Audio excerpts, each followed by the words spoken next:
اخیری جمله ویم بس دعا کو خاون خپل خزې له سړي راولي خاون خپل خزې له سړي راولي دا خبره مشهوره شوه په بني اسرائیلو بني اسرائیل ښځه او خاون به سړي کور ته راوستل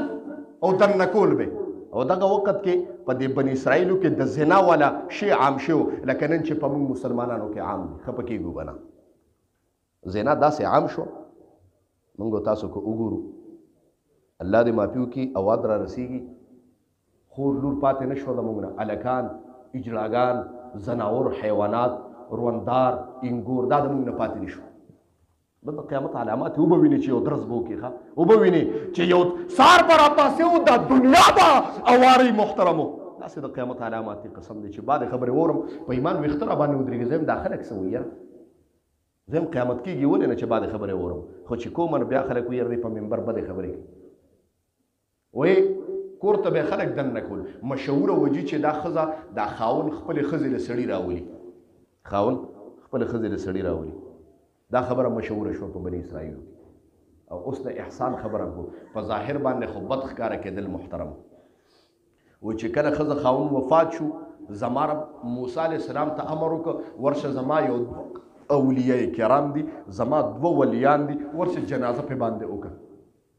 هغه چې راغی ویې کتل موسی علیه السلام خلکو ولیده چې دا ښځې خاون کوټې ته بني اسرائیلو شور جوړ کړ یاره موسی علیه السلام د دې ښځې په جنازه څه کوي او د دې خاون دا خو جي ډېر دغه دی دا خو ډېر بېغیرته او دلو جي چې ده به ښځې له خلک راوستل وایي موسی علیه السلام هم حیران شي چې بني اسرائیل ټول بني یوم نه جي ټول نیکان او بدان ټول یو شان خبرې کوي چې ده به خپلې ښځې له به سړي کور ته راوستل محترمو دا خبرې عام شوې جنازې پې باندې وکړه د الله امر وایي چې کله جنازه وشوه خفه خفه را روانو په زړه کې توهمات او دا ګویا دا خبرې راتلې زما رب ورته اواز وکړه موسی ته ولې خفه کېږي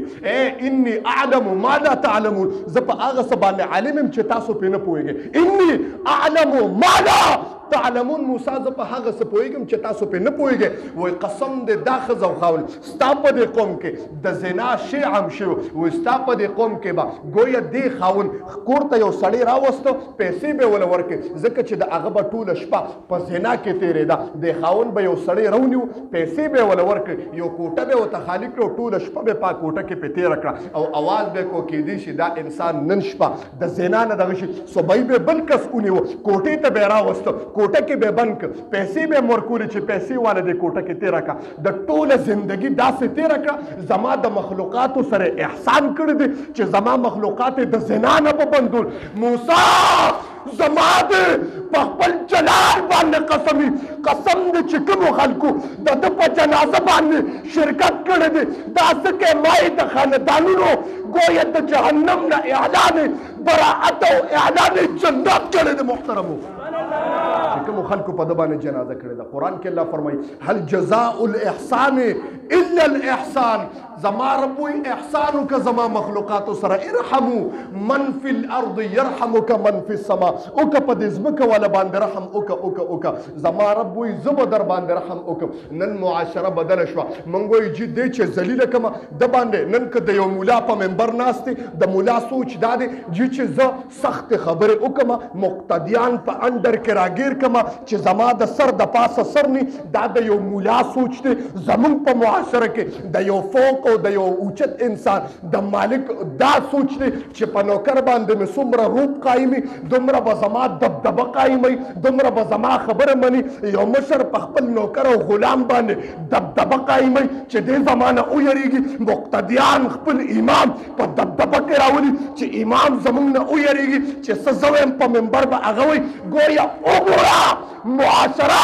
د دې نه ډکه شو چې بد ذلیله کوم او ځان اوچتم واخر دعوانا ان الحمد لله رب العالمين امين الحمد لله رب العالمين ټول شوق سره دعا وکړي اقول قولي هذا استغفر الله لي ولكم فاستغفروا امين الحمد لله رب العالمين والصلاه والسلام على خير خلقه محمد واله واصحابه اجمعين علامه چې سوي دی ور خپل دربار الله کې قبول او منظور کړي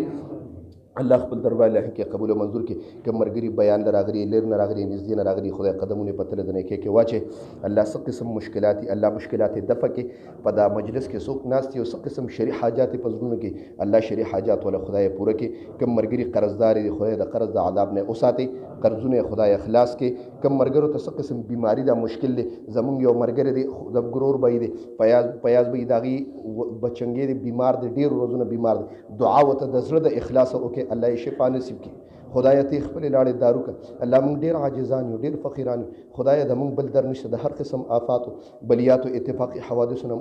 خدای اوساته دا ګناهګار او پلیت لاسونه خدای ته اوچت کړي الله د موږ بل در نشته دا پلیت لاسونه خدای ته اوچت الله ته پکې خدای خیر راوچ الله د هر قسم آفاتو بلیاتو اتفاقي حوادثو اوسه د کوم مرګرو په ځل کې څه قسم شری حاجات الله ته پوره کړي زموږ یو بل مرګي د کور سم مسل الله کور په خیر او عافیت باندې آباد کړي کور په خیر او عافیت باندې آباد کړي چا موږ ته د دعاګانو د پاره ویلي دي الله زموږ په دعاګانو کې خدای داغي حصہ وګرځي زموږ دا بیان اکثر مسافر اوري خدای د مسافرو د حلال رزق تنظیم وکړي د مسافرو د حلال رزق تنظیم وکړي د عزتونو د بچو خدای محافظ شي وصلی الله تعالی علی خیر خلقه محمد و آله و اصحابه اجمعین برحمتک یا رحمن یا رسول سلام علیکہ یا حبیب سلام علیکہ صلوات